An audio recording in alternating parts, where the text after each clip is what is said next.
Tinuluyan ni Senator Nancy Binay si Senator Alan Peter Cayetano sa Senate Ethics Committee matapos ang kanilang bangayan sa pagdinig ukol sa ginagawang Senate building noong nakaraang linggo. Maraming component yung complaint kasi aside from being a senator, si Senator Alan Cayetano is also a lawyer. And di ba, as a lawyer, meron din silang standard na sinusunod. And during the hearing, nakita naman natin na hindi lang yung standard of a senator, kundi yung standard din of a lawyer, yung na-violate niya during the hearing. Tatlong basihan ang ibinigay ni Binay sa pagsampa niya ng reklamo laban kay Cayetano. Yung name-calling na ginawa niya, yung sinabi niya na ang pangalan mo Lourdes, hindi Marites.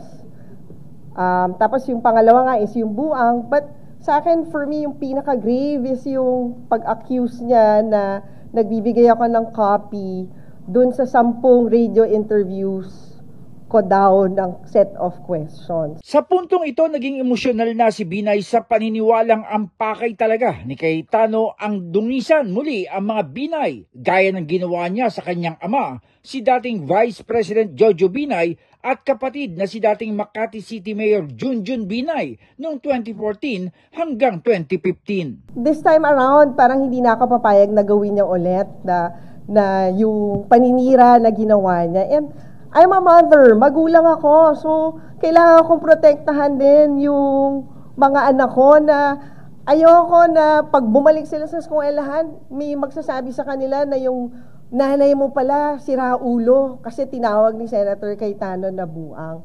So this is not just about me as a senator, this is also about me as a mother na alam ko, naiyak ako kasi alam ko yung pinagdaanan ng mga bata, hindi lang ng mga anak ko, pati yung mga pamangkin ko nung panahon na yon. And hindi ako papayag na mauulit muli yung ganong pinagdaanan nila. Sinabi ni Binay na lubang naapektuhan ng kanyang mga anak sa 24 na pagdinig ng Blue Ribbon Committee na noon ay pinamumunuan ni Cayetano. At the end of the day, we want to be vindicated na meron talaga siyang maling ginawa during the hearing. Sa huli, sabi ni Binay ay nais lang naman niya na mapatunayan na may mga maling nagawa si Cayetano sa pagsasagawa ng pagdinig, ngunit anya, bukas din siya na makipag-ayos sa kapwa senador, depende kung paano nito gagawin ang paghingi ng paumanhin.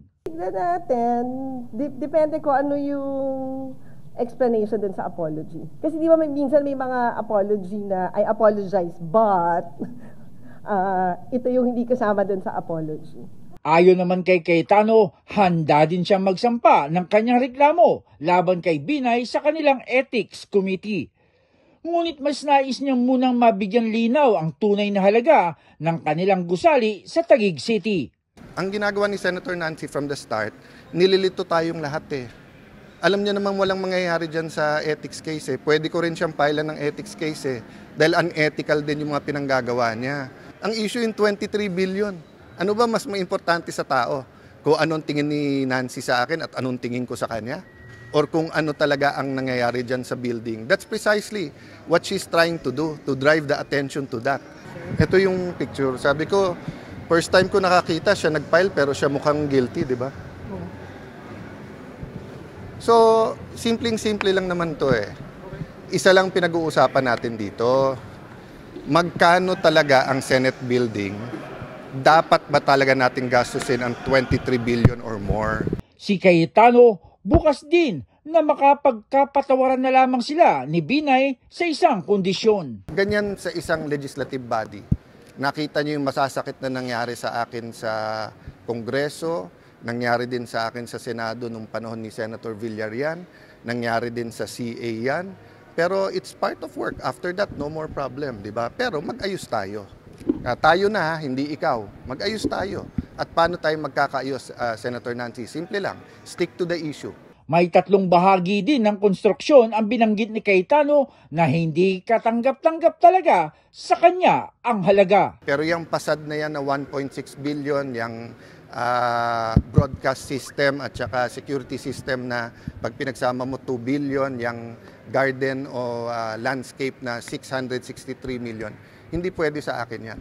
Sa Miyerkules, itinakda ni Cayetano ang ikalawang pagdinig sa issue at anya, bukas pa rin ang imbitasyon niya kay Binay na dumalo bilang senador o kahit bilang resource person. John Escocio, Radyo Inquirer Online. Bayang nagtatanong, mamaya nag-uusisa.